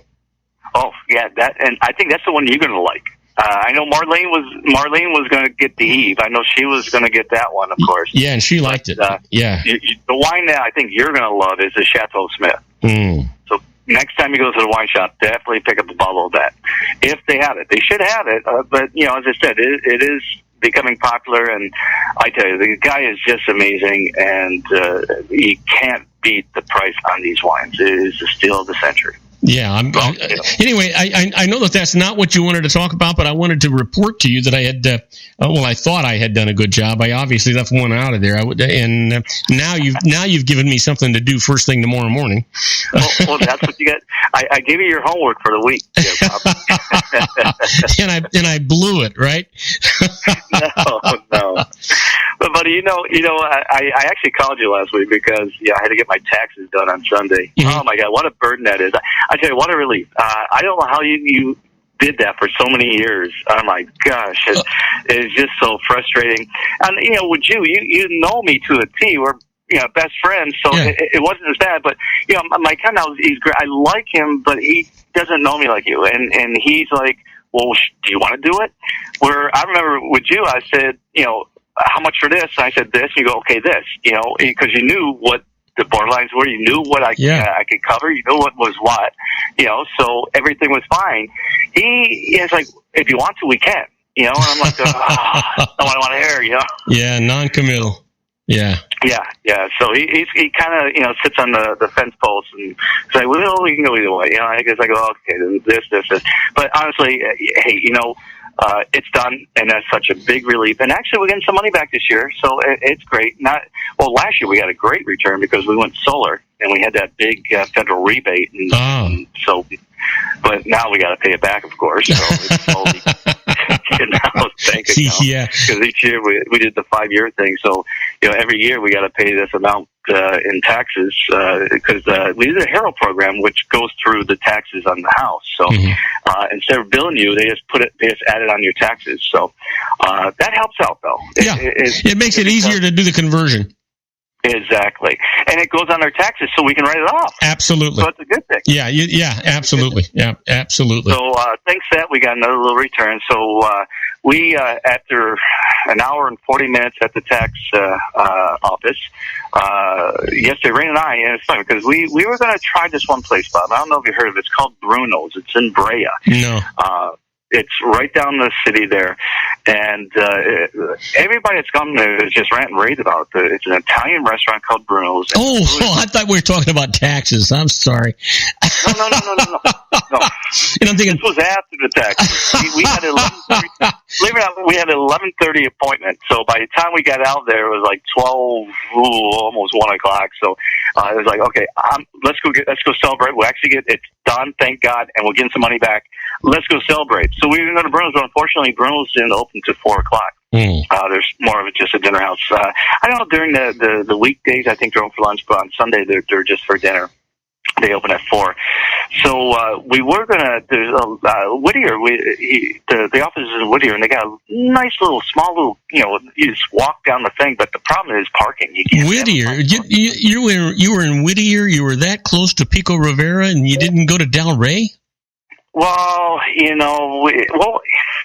we wanted to do something a little more lighter, and Ray actually wanted an Italian food. So I said, hey, let's try Bruno's, But then we go, well, there's only 2-hour parking, and you got to switch, and we couldn't find it. I said, listen, let's just get out of here. This is just too crowded. Let's head towards home and figure out. And then Bruno's popped in my mind, so we wanted to go to, because she was thinking Italian. Mm-hmm. And she goes, well, it doesn't matter the restaurant. I kind of want to walk around, look around, and find something that we like little tapas or something like that. Mm-hmm. So I said, well, listen, why don't we go to downtown Fullerton? Because it's the same thing. You walk around, there's great restaurants down there. There's a number of restaurants. Mm-hmm. And it was funny because when we were driving down, way back when Napa Rose first started, we had an English bartender. Her name was Judy. And all of us used to go to this place called the Old Ship. Cute little English pub. They have a great selection of beers. They have all the soccer games going. There's just TVs throughout. Mm-hmm. Just this English theme. All the waitresses, they're all English too. They have the accent. It's quaint. It's great. So there's 2 locations actually. There's one in Santa Ana. That's one we usually go. But we were headed down Harbor Boulevard. I said, let's just go downtown Fullerton because there's a cellar. There's a number of nice real restaurants. We can go ahead and a nice bottle of wine if we want it. Oh yeah. And so we just driving out and we saw the Old Ship. And I said, hey, there's the Old Ship. She goes, let's go there. Because I took her once to the one in Santa Ana and she loved it. And so we went there, and I tell you about the food is it's not like, we always go to the White House, of course, mm-hmm. but it's not as good as the White House, not as formal. As I said, it's English pub food. Mm-hmm. But, I had the lamb shank, which is basically the whole leg of lamb they had there. Wow. It's $25, you get a whole leg. You'd like to eat the whole thing. But, of course, it comes with English peas and mashed potatoes, mm-hmm. But traditional English pub menu, bangers and mash. They have, all the English food there. Well, that sounds fantastic. It is good. I'm not really big on English food, although. Well, you know what? I'm going to interrupt you because the truth is I've been to England so many times, but when I was there, they were not going through this culinary reformation. Their food was very bland and very tasteless, and you had to really fix it up. Nowadays, they're kind of getting with the culinary experiences in getting better chefs, I think. Well, it's supposed to be one of the top places to go out and eat. But when I was there as well, it was horrible. We found one restaurant, and they go, well, you got to go to the pubs. And the food in the pub, we had one pub that was really good. Mm-hmm. But all the other places we ate for lunch and dinner, we ate every single lunch and dinner and breakfast outside just to check out the restaurants and so forth. Mm-hmm. And there was only one place we really liked. That was it. Every other place, the food was horrible. Mm. It was horrible. And I tell you, the Old Ship, the food. You know what? Here's the thing, John. When you talk about culinary experiences today, there's too much competition to be bothered with a place that's bad. If it's bad, you just get up and leave. Oh, yeah. It's funny because the last time I went up to Napa Valley, we wanted to stop in. We always have a great lunch at Shandon, mm-hmm. and they discontinued the restaurant. I was when you told me that, I was so disappointed. Marnie and I have eaten at Domaine Chandon so many times, and their brunch. We used to love to go to their Sunday brunch. Exactly, you go there for dinner is great too. But gosh, where do you go to have a great lunch and sit there and sip champagne? I was devastated when they said it was closed. But I asked her why was it closed, and she goes, "Well, when we opened, 25 years ago, 30 years ago, we were the only Michelin star restaurant up here. Now you can throw a rock and hit 3 of them. Yeah. So why do they change? You know, they want. I mean, gosh, Napa Valley. There's so many great restaurants up there. And I go, well, yeah, but still, nobody has the champagne and the lunches. And Yeah. you know, it's too bad. But you know, now they have the club. You can go up and get champagne tastings, and you know, you get like a cheese plate or you know, stuff like that. Yeah, but they've always had that though. Yeah, it's still nice, but it's nothing like it used to be. But what can you do? You know what? And that's a shame because that was part of the experience. I mean, when you go to Napa, I used to kid around, but not so much of a joke. I'd drive to the far end of Napa, as far as I could go, and I'd work my way back because my hotel. We'd usually stay at a hotel in Napa. So it's quite a ways, right? And so I would work my way at my favorite. The first day, I'd work my way of my favorite restaurants coming back, right? Not restaurants. I'm sorry, wineries. And you start working your way back. And by the time I got back to my hotel, excuse the expression, I couldn't grab my ass with both hands to save my soul. And then the next day, I wanted to experience wineries, the ones that I wasn't so familiar with, you know, and try those things. You can spend so much time in Napa, and then, you know, we'd make sure that we stopped a nice place for lunch. We stopped a nice place for dinner. It was, I mean, the restaurants were phenomenal, but we would always go to Domaine Chandon because we just thought it was so special. As a matter of fact, on Sunday brunch, they had caviar and they had all kinds of stuff, you know. Oh, exactly. The lunches and the brunches, it was the best place up there. Yeah. And as I say, especially sit there Sunday with champagne, and they have great champagne there, or sparkling wine, I guess we should call it. Yeah. You know, legally, you can call it champagne, but let's call it sparkling wine. Yeah. I mean, just the atmosphere. You sit outside. You can. I mean, the view, the property is just breathtaking. Yeah. Yeah. Why? I was upset. You know, I don't know. Hopefully, they'll bring another one back. You know, I don't know. But too bad they went with that because it was. Yeah, there's a lot of Michelin-star restaurants up there, and yeah, I'm sure it took a lot of their clientele, I guess, away. But still, for lunch, that was my destination for lunch. Yeah, but you know what? You know the mistake they made? First of all, there were a lot of loyal patrons, but what the mistake they made is, okay, so you've got all these Michelin competition, then do something that sets you a cut above. Make a change. Get a cut above. Do something that the rest of them are not doing. There's always something you can do that'll drive them to your door. Well, you know, the view from that restaurant, you know, okay, it's breathtaking. You got the French Laundry. There's no view at the French Laundry. No. There's nothing at the French. There's nothing fancy at the. Well, I mean, I shouldn't say it that way. That's not what the French Laundry is. Yeah, that's not what I meant to say. The French Laundry is like an old French. It's a house. It's a house. Yeah, it's like in the middle of Yountville, and all you look out the window, you just see the street going down Yountville. There's no breathtaking view. You're not seeing the hills. You're not seeing anything. You're not overlooking anything. You're not up on a hill where you have a view. You're in the town of Yountville. Yeah, the show at the French Laundry is the food. It's Keller. Yeah, Thomas Keller. Yeah, and it's great to experience it once or twice, whatever. But you know, well, you know what? I've been there a couple of times, and now I'm convinced that the only time I'm ever going to go back is if somebody else is footing the bill. Exactly. I mean, it's an experience of a lifetime. It's something that everybody should get an opportunity to do at least once, right? It's a bucket list item. You got to put on your bucket list to do. But yeah, after you do it, it's like, my God, that was great. I'm glad I did it. But will I go back again? Maybe. I don't know. I'm not going to say I got to get back there next year. No, if it falls in my lap, I'll do it again. You know, especially if somebody's paying a bill, I'd love to go. But Yeah. Hey, John, we got to take a break. What are we going to talk about when we come back? We're going to keep talking about. We're basically going to talk about what we were supposed to talk about last week, and that's Spain. Because I love Spain. Did you ever spend? One of my favorite areas. Did you ever spend any time in Barcelona or Madrid or? Well, you know, my wife Rena, she studied in Salamanca. Oh. So she was over there for a semester or so, studying over there, and that's one of the things we were thinking about doing, retiring, buying property over there, because you can still get great deals. Not as good as it was maybe like 4 or 5 years ago, but still, for about 200,000, close to $3, you can get a place right on the beach, beautiful, and the cost of living over there is very reasonable. Yeah. And I tell you, live 6 months there, come back here 6 months. Well, you know what? Let's talk about Spain when we come back from this commercial break. We'll be right back with that little old wine drinker, John Hanson. Don't go away, folks. We'll be right back. Isn't it time to shine the spotlight on your expertise? The Interview, starring you. Here's your chance to capture 5 minutes of fame with The Interview.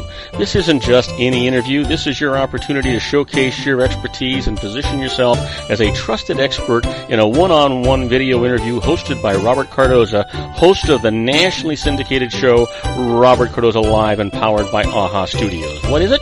A professionally recorded video for your use. Robert Cardoza interviews you on the set where he records his show. Professional interview showcases your expertise and value, shot in a state-of-the-art studio. And what's in it for you? Gain credibility as an expert, earn the trust of your target market, educate in a way that intrigues your audience, gain a powerful marketing tool that offers dozens of uses, website, video sharing sites, social media, email, DVDs, direct mail, lobby video, resumes, profile building, all that kind of stuff. Association with the nationally syndicated celebrity. That's right. And let's talk about AHA Studios. AHA is a strategic marketing firm that leverages the powerful and visual persuasion to help your business create powerful messages that connect with your target market. AHA ventures way beyond strategy, delivering the marketing collateral you need to start driving a new business through your doors. AHA has a full-service, in-house, state-of-the-art production studio to bring your messages to life using video. Discover how to make The Interview work for you. Call 949-831-2222. That's 949-831-2222. AHA Image Studios Incorporated. Dr. Stephen Tidwell, General Family Dentistry in a caring, personalized environment. Here at Dr. Tidwell's office, we are dedicated to helping you keep your teeth healthy. We are a state-of-the-art dental practice that still believes in traditional values, such as excellent customer service and individual attention. We have a special welcoming offer for you for just $39, a complete exam, personal consultation, professional cleaning, and all necessary x-rays. That's a $266 value for $39. Dr. Tidwell has 2 convenient locations and experienced staff to provide you with professional care and personal attention that you deserve. Call today. Don't delay. A great smile another day. Call 909-944-7308. That's 909-944-7308 for Rancho Cucamonga or San Bernardino.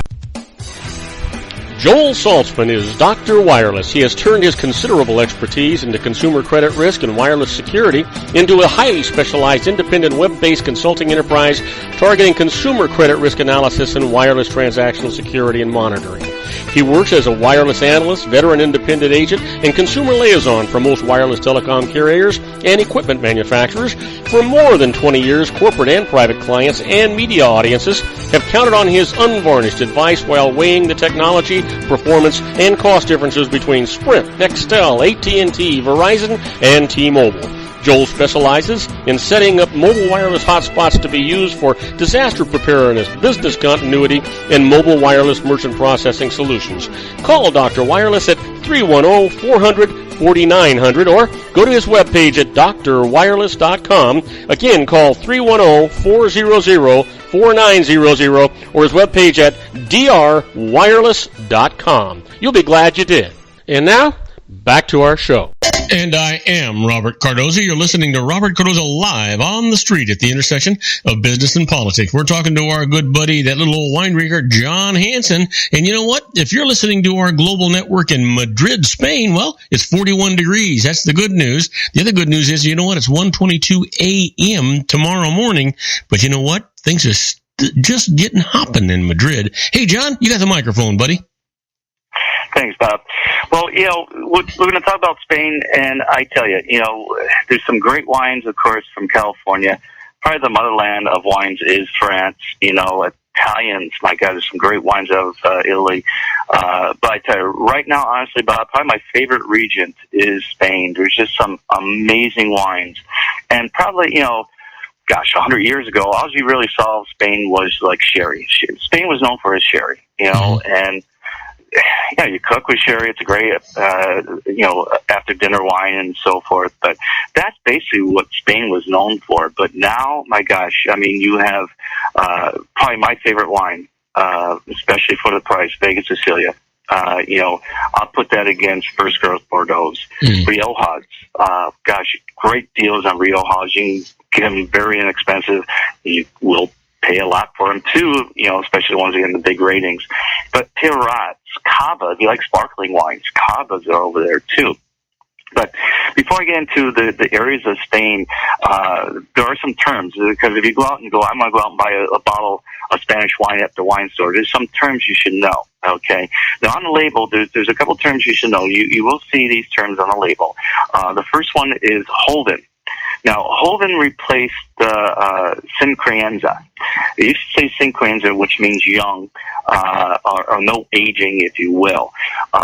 So if you see Holden or Cinquenza, it's going to be a young wine that's not aged like an oak or matured in the bottle. It's basically kind of like if you will, like a Nouvelle Beaujolais, where it's made, put in the bottle, and they put it on the shelf. Now, the next tier up, if you will, Vino di Crianza.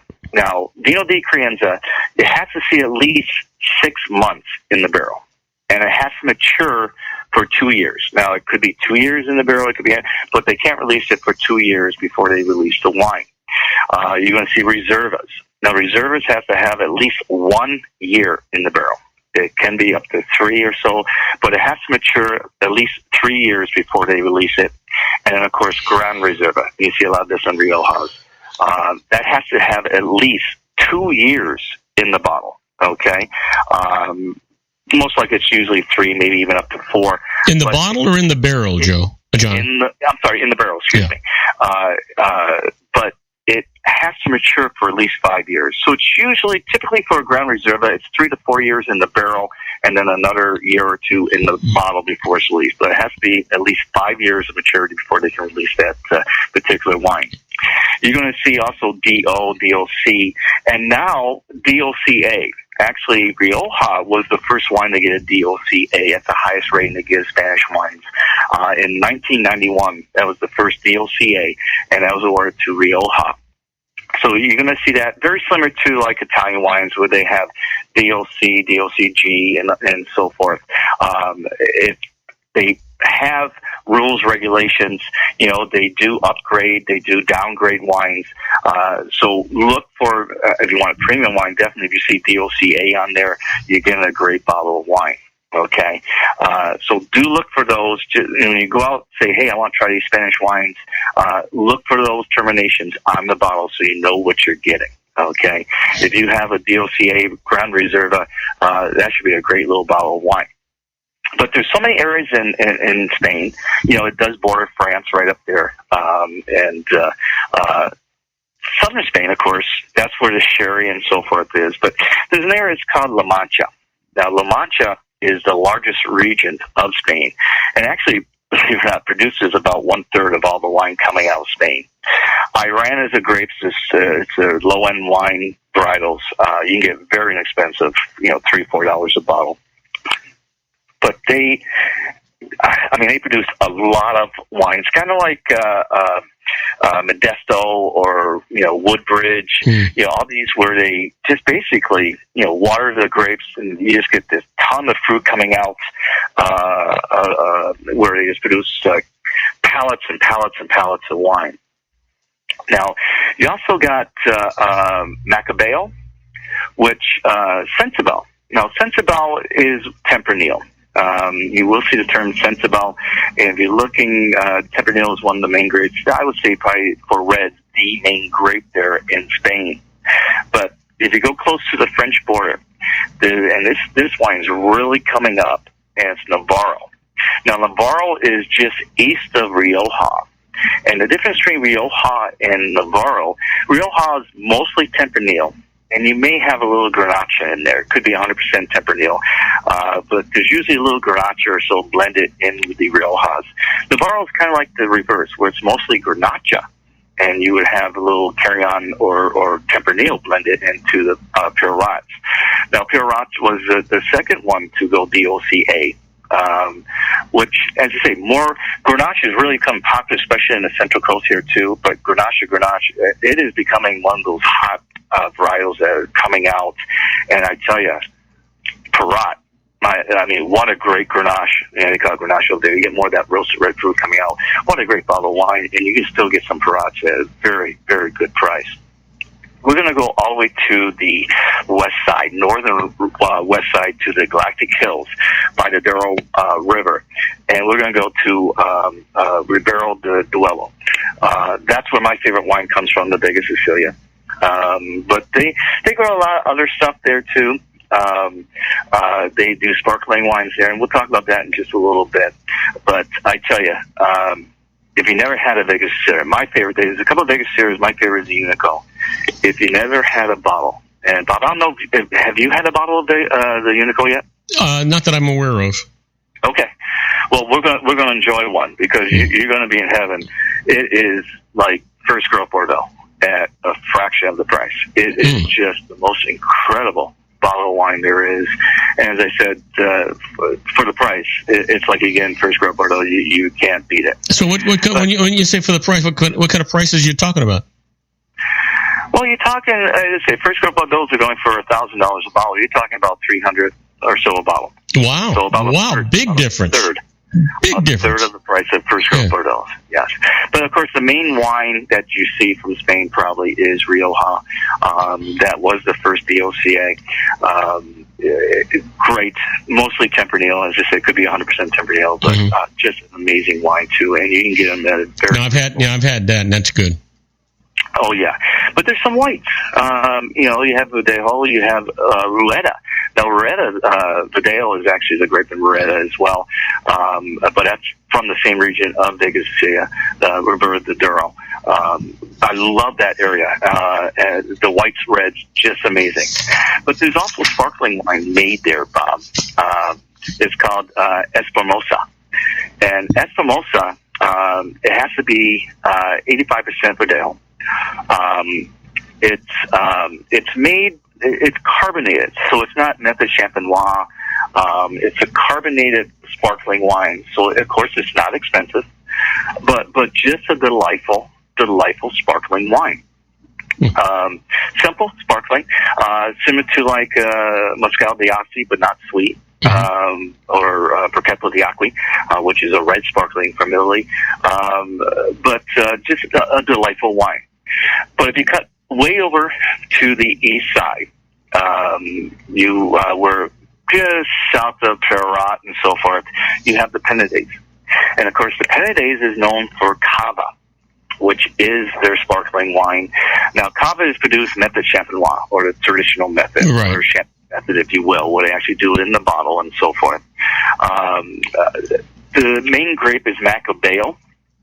There is Chardonnay in there, and Exolo is also another main grape in there. But you have Cordonu, you have Fressinet. There are some big Cava producers out there, and it's a nice sparkling wine. Usually not too expensive, but the thing on Cavas, and this is probably going to sound kind of offensive, but I get like. Did you ever take an exam with a number 2 pencil, and all of a sudden you put the eraser in your mouth to think, and you get that rubbery? Yeah. I get a lot of that on Cavas, and it's not really a bad thing, but that's the only thing I can relate to it. And it's something that we relate to what we experienced in our past. That's how we relate to things. Yeah. And it was funny because we were talking about Matt, the Brit that used to be a manager at Napa Rose. And he used to say stuff, this reminds me of this. I go, what are you talking about? Because his childhood was totally different from mine. He ate these, something different than I did that we don't see in the States, because he grew up in England. So when he was tasting, he would come up with all these different terminologies, like, I get this, I get that. And, being a little older than most of the staff, I should talk about McCarricum with Italian wines, because you get that smell, that iodine. Yeah, you smell. Do. You get that. You do. So I feel McCarricum, and people, and you got these kids now in California, what the hell is McCarricum? So, it's what you grew up, and that's what you revert back to. And honestly, Cava, I do get that like kind of eraser thing in Cavas. Not all of them, of course, but I mean, it's not that it's offensive. It's just that I can just relate to what I get. It's not a bad thing. It's just that that's what I get on that, and it's just a strange thing I always came up with. But you know, you get quirky things once in a while, and that's what happens. Oh yeah. But how much time do we have? Time to do the wine pick of the week? Well, you know what? Before you do that, you know, one of the things that I've been to Spain a number of times, and one of the things that I really like doing, I'd go to the hotel and I'd go to the concierge and I'd ask the concierge for a recommendation for an outstanding a steakhouse or beef house or just a regular gourmet restaurant, or, you know, and then the next night I'd say, okay, listen, I love the restaurant you sent me to last night.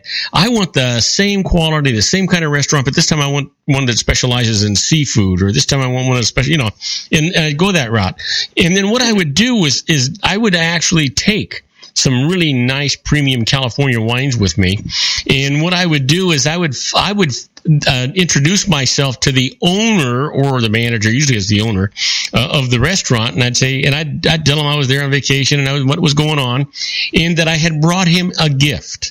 And I brought this wine. I'd explained the wine to him. And most of the time they wouldn't be familiar with it. And I said, but there's a condition.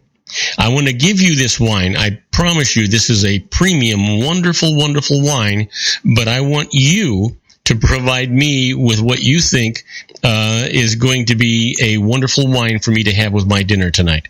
And they would all just jump all over that damn thing, and they would never charge me for the wine. Matter of fact, a lot of times there was more food than I ever ordered was coming to the table, and I never saw a bill for that either. That's the way you get the heart of the manager or sommelier, I tell you that much. Yeah. Bring something in. I mean, I remember when we were in Paris, we went to this little hole-in-the-wall restaurant. But my God, the best food I've ever had. It was just incredible. It was called Mark's. Mm-hmm. And I brought out a bottle of Turley. And his wife, was from some Spanish country, actually, knew about Turley. And she was, oh, my God. And I said, she just went head over heels about it, and I tell you, they became like our good friends. And all of a sudden, it was like the check was copped because I brought her a bottle of Turley. It's like, yeah. You don't see good California wine in France. It's are you kidding? Stuff that we wouldn't drink here goes to France, and that's where they go. Taste American wine, taste our wine. It's so much better. If you go to the wine store, the big wine stores in France, they generally have 2 or 3 California wines. Mogan David, Franzia, Mogan David, Franzia, and I forget what the other one was. They are not going to serve any kind of a decent California wine. It was interesting, until our good friend Andre and Roland, and when they would come over, they would visit. And I decided that I was going to introduce them to wines over here. Their table wines are magnificent. So what I did was we would go out to lunch and dinner every day, and I would pick a different California wine every day. And they were just blown away. Now, I mean, they knew the differences. They could taste the subtle differences between the old world wines and the new world wines, but they were astounded at the quality of the wines that we have, because in France, you just can't get them, and so they think we can't make them. Yeah, and that's what they want to do. They don't want to showcase the top California. Well, you remember that the great Bordeaux story with Chef Montelina and Stag's Leap, where it was all blind tasting, and somehow Chef Montelina was the best white on the table, and Stag's Leap was the best red on the table, and the French are going, well, how did that happen? Well, yeah, I remember. hey, so what is the wine pick of the week? Because we're actually out of time. 30-second story before I tell the wine pick of the week. All right. When I was in Puerto Rico for my sister-in-law's wedding, the sommelier was supposed to be on the show, but he never called in. It was the Miami Meat House. Mm-hmm.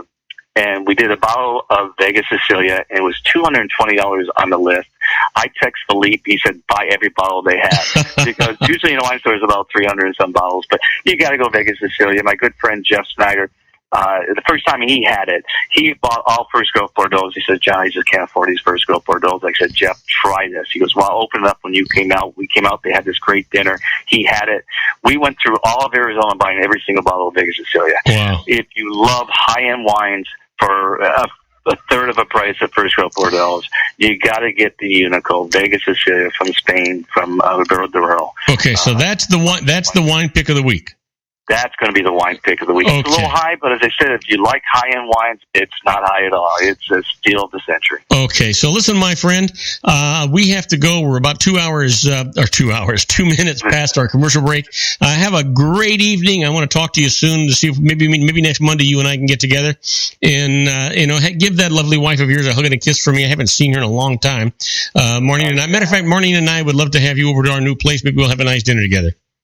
We got to do that. Do the same for Marlene. Tell her we love her, and we'll see you guys soon. Okay, you have a good one. And the rest of you folks, don't go away. When we come back, we're going to be talking about the birthdays for the day, the secret daily teachings for your life, the Harvard business tip of the day, and interesting but useless facts. We'll be right back after these brief messages. Do not go away. If you want to increase your client base and sales, then consider this, the Relationship Building Network at RBN. Given the current economic conditions and challenges, we all need to work smarter, make smarter decisions, invest our hard-earned dollars where it'll yield the best return for our investment. Many business professionals claim that the most effective networking group in Orange County is RBN. No other networking group or organization can offer what RBN offers. Make every year your best year. Join RBN and start reaping the benefits today. Nearly 3,000 businesses have joined RBN and experienced those benefits. Why join RBN? It's one group. It's one membership. It's no renewals. It's all through Orange County. RBN is a freestyle networking group. No mandatory attendance, no restrictions, no rules, and no penalties. Call them at 949-830-5776 or go to their website at rbninfo.com. That's 949-830-5776. If you've ever dreamed of having your own business to make your life secure, Water's Edge Wineries might be just the ticket. In 2004, their founder, Ken Lineberger, created the first winery franchise in California. It was a new concept with all of the functionality of a traditional winery, but without the vineyards. They purchased high-quality grape must from one of the largest winemaking companies in the world. Then they craft each wine carefully and bottle it right at their location. The winery was built to satisfy consumer demand for wine by the bottle and by the glass, but still kept the element of allowing customers to bottle their own custom vintage. Now, they're opening urban wineries across the United States under the brand Water's Edge Wineries. If you've ever dreamed of owning your own winery, it may be in reach right now through Water's Edge Wineries. Just give them a call at 909-468-9463, extension 700. That's Water's Edge Wineries, 909-468-9463. Have you ever found yourself caught between a rock and a hard place? The law offices of Blomberg, Benson, and Garrett might be just the answer for you. The attorneys of Blomberg, Benson, and Garrett have been serving the Inland Empire since 1989. They're dedicated to the aggressive litigation of civil, criminal, and real estate matters. Over the years, they have recovered tens of millions of dollars for their clients. The firm's practice specializes in litigation of personal injury, accident, slip and fall, real estate, and criminal law cases. The firm provides clients with the care, accuracy, and dedication of experienced attorneys. Blomberg, Benson, and Garrett is located at 10300 4th Street, Suite 150 in Rancho Cucamonga, California. They've been providing the Inland Empire residents with outstanding legal services for over 25 years. They look forward to providing you with aggressive legal representation. Call them at 909-945-5000, where you can talk to a person, not a machine. That's 909-945-5000, the law offices of Blomberg, Benson, and Garrett. And now let's get back to our show where we talk about politics, money, and you.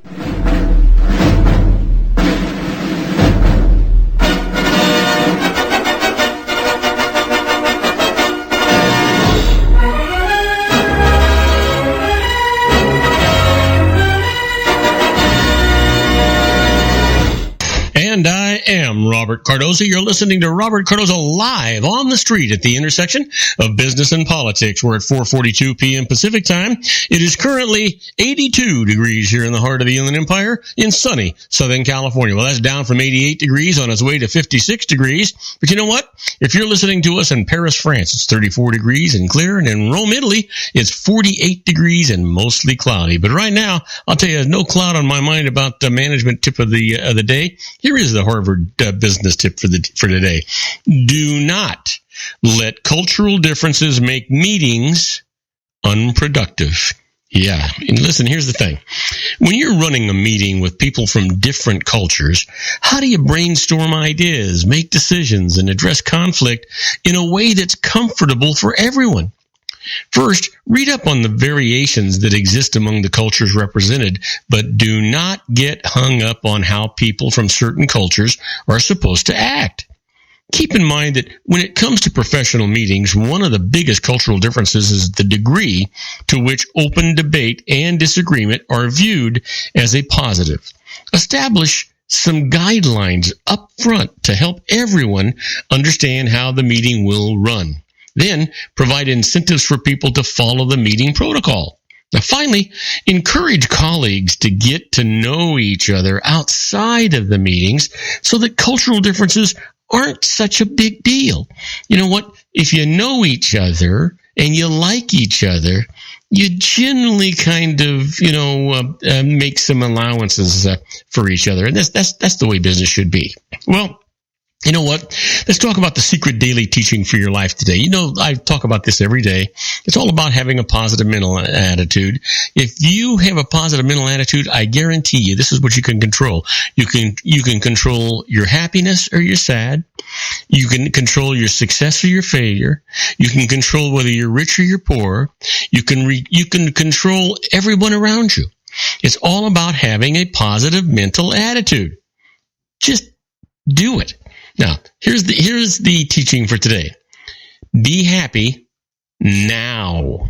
Feel good now. Now, that's the only thing you have to do.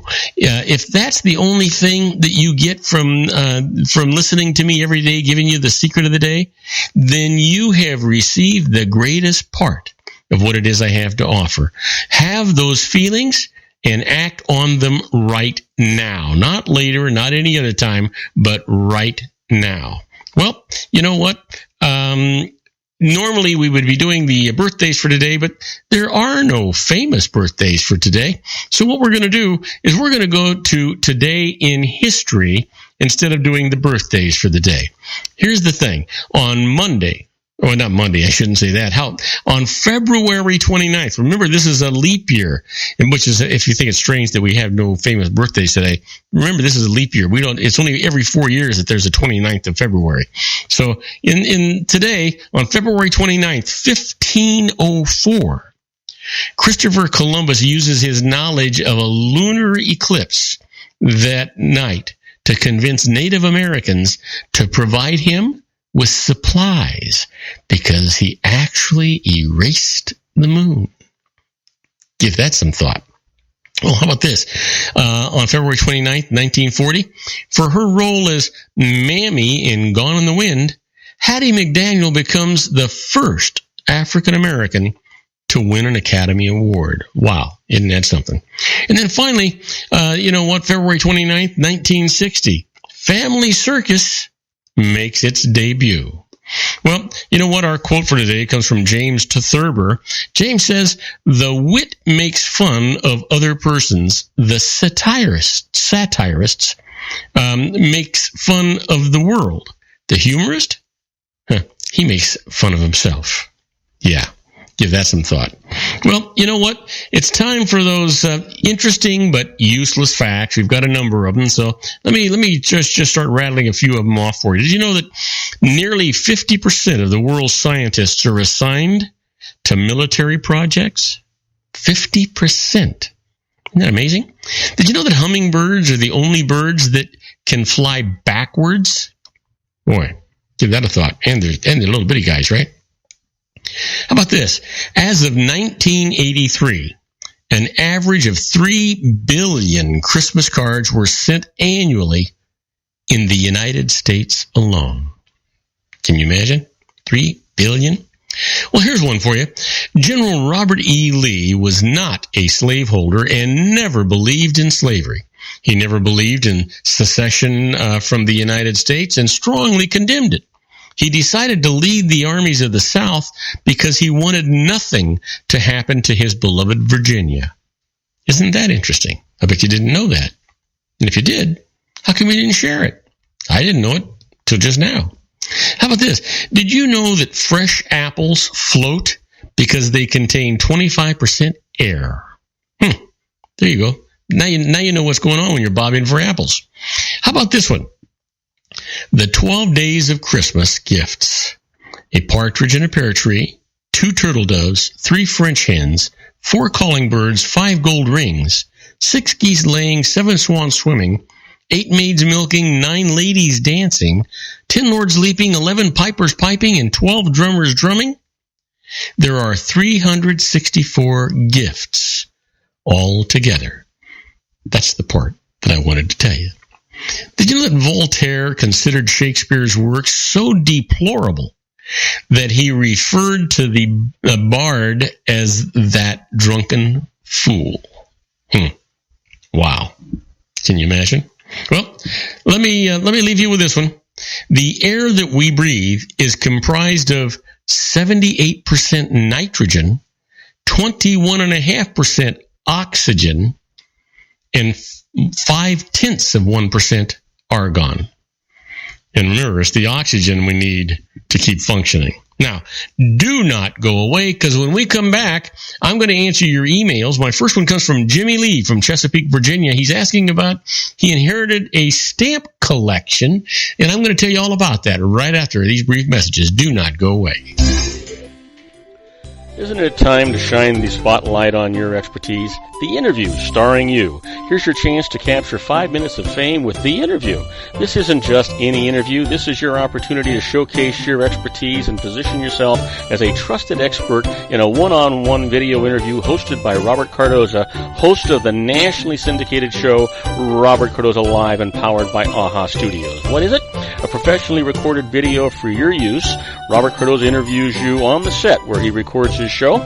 Professional interview showcases your expertise and value, shot in a state-of-the-art studio. And what's in it for you? Gain credibility as an expert, earn the trust of your target market, educate in a way that intrigues your audience, gain a powerful marketing tool that offers dozens of uses, website, video sharing sites, social media, email, DVDs, direct mail, lobby video, resumes, profile building, all that kind of stuff. Association with the nationally syndicated celebrity. That's right. And let's talk about AHA Studios. AHA is a strategic marketing firm that leverages the powerful and visual persuasion to help your business create powerful messages that connect with your target market. AHA ventures way beyond strategy, delivering the marketing collateral you need to start driving a new business through your doors. AHA has a full-service, in-house, state-of-the-art production studio to bring your messages to life using video. Discover how to make The Interview work for you. Call 949-831-2222. That's 949-831-2222. AHA Image Studios, Incorporated. Dr. Stephen Tidwell, Gentle Family Dentistry in a caring, personalized environment. Here at Dr. Tidwell's office, we are dedicated to helping you keep your teeth healthy. We are a state-of-the-art dental practice that still believes in traditional values, such as excellent customer service and individual attention. We have a special welcoming offer for you for just $39, a complete exam, personal consultation, professional cleaning, and all necessary x-rays. That's a $266 value for $39. Dr. Tidwell has 2 convenient locations and experienced staff to provide you with professional care and personal attention that you deserve. Call today. Don't delay. A great smile another day. Call 909-944-7308. That's 909-944-7308 for Rancho Cucamonga or San Bernardino. Joel Saltzman is Dr. Wireless. He has turned his considerable expertise into consumer credit risk and wireless security into a highly specialized independent web-based consulting enterprise targeting consumer credit risk analysis and wireless transactional security and monitoring.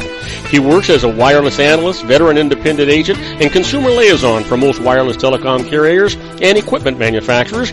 For more than 20 years, corporate and private clients and media audiences have counted on his unvarnished advice while weighing the technology, performance, and cost differences between Sprint, Nextel, AT&T, Verizon, and T-Mobile. Joel specializes in setting up mobile wireless hotspots to be used for disaster preparedness, business continuity, and mobile wireless merchant processing solutions. Call Dr. Wireless at 310-400 4900, or go to his webpage at drwireless.com. Again, call 310-400-4900 or his webpage at drwireless.com. You'll be glad you did. And now, back to our show. And I am Robert Cardoza. You're listening to Robert Cardoza live on the street at the intersection of business and politics. We're at 4:53 p.m. Pacific time. It's still 82 degrees here in the heart of the Inland Empire in sunny Southern California. Well, if you're listening to us in London, England, it's 43% degrees and it's a light drizzle. And in Vienna, Austria, it's 43 degrees and mostly cloudy. You know, I appreciate all you folks listening to us on our global network. Keep doing that. And don't forget to buy our app. You know, the Robert Cardoza Live app is absolutely free. If you have an Apple product, just go to the Apple Store and search Robert Cardoza Live. The app is right there. You can download it. It's free. If you have an Android product or a Windows product, go to GooglePlay.com. Same search, Robert Cardoza Live. Download it. It's absolutely free. If we're broadcasting live, a little flag will come up there. It'll tell you we're broadcasting live. And if we're not broadcasting live, all of our archives are right there. We'd appreciate you listening to them. We'd appreciate you telling your friends about it. But right now, you know what? Let's talk about emails. And the first email I've got today is from Jimmy Lee from Chesapeake, Virginia, asking about an inherited stamp collection. And he says, I inherited a valuable stamp collection from a relative who had inherited it years earlier from another relative. If I sell it or part of it, how do I calculate my gain? I have no possible way of finding out how much the stamps cost the original collector. Well, Jimmy, you don't need to know how much the stamps originally cost to calculate gain on their sale. When you inherited them, they received what's known as a stepped-up basis. That's their cost for tax purposes, and it became their value on that date or on the alternate valuation date, which would be 6 months later if that's what you elected to do. Now, generally, gain or loss on a future sale is going to be determined from that amount. Now, there are some exceptions to this rule. Now, be sure that you have a solid appraisal of the collection's value as of the date that you inherited it and keep it in your permanent records. If you think that you might sell off separate items of the collection, get a separate appraisal of those items in it as of the inheritance date. And that'll solve all your problems. I promise you. You'll be glad you did all that stuff. How about this? Next email comes from Cameron Nunn from Lincoln, Nebraska, asking about medical expense in a divorce. Writes, I'm a divorced parent with custody of my children, although my husband claims the dependency exemptions for them under the terms of our divorce. If I pay medical costs for the children, may I take a medical deduction for them, even though the children are not my dependents? Well, Cameron, yes, you can.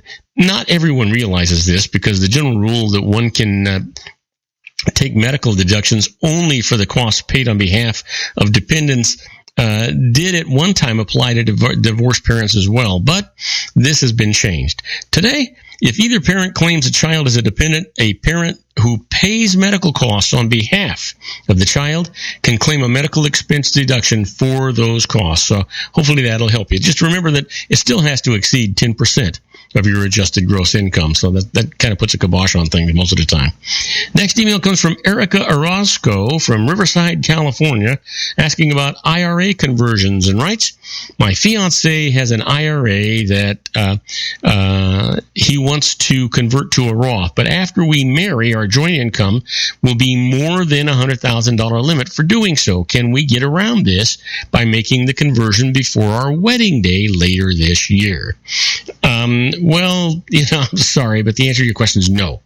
Marital status for the entire year is determined by the status at year end, and the conversion is impossible for those who are filing a joint return with income over $100,000. So it's also not possible to escape the income limit by filing a separate return, since separate filers are not eligible to make a conversion. So to be eligible to make a conversion this year, you'll have to find some way to reduce your joint income to under that $100,000 or a limit for this year, or remain unmarried at the end of the year. So that could be a worse situation for you, guaranteed. You probably don't want to do that. Well, my last email comes from Kimberly Torres from Kansas City, Missouri, asking about free gain on a home sale and writes, I know that one must have used the home as a primary residence for 2 of the prior 5 years to take tax-free gain on its sale, but is the date of the sale included in the 2 years? That is, can I rent my home out for 3 years before selling it? That's a great question, Kimberly, and the answer to your question is yes. As long as you still meet the 2 of 5 year residency test, you can sell your home for a tax-free gain of up to $250,000 or $500,000 if it's a joint return, less any depreciation taken during the rental period, even after having converted it to a for-profit rental. So hopefully that's answered your questions and that's helped you out with regard to the way that stuff is running. Now, I want to remind everybody that we're here on Robert Cardoza Live every Monday through Friday from 3 p.m. to 5 p.m. Pacific time. And we want you to tell all your friends about our show here. On my next show, Sean LaFave, that's tomorrow. He's a good guy. He and I are going to be discussing current events and healthcare and lots of other things. You'll find it really, really interesting. And I want you to please tell all your friends about my show here on the RLC Broadcasting Network. We have a global syndication, and we hope you're listening to us all over the world. That's our show for today. Beginning today, treat everyone you meet as if they were going to be dead by midnight. Extend them all the care, kindness, and understanding that you can muster. Your life will never be the same again. So many of our dreams at first seem impossible, then they seem improbable, and then when we summon the will, they soon become inevitable. The real secret of happiness is to make others believe that they're the cause of it. Robert Cardoza Live is brought to you by blogtalkradio.com every Monday through Friday from 4 p.m. to 6 p.m. Pacific time. Now, go out and make it a great day. Your host has been Robert Cardoza, the technical advisor, Matchstick Digital, and your executive producer, also Robert Cardoza.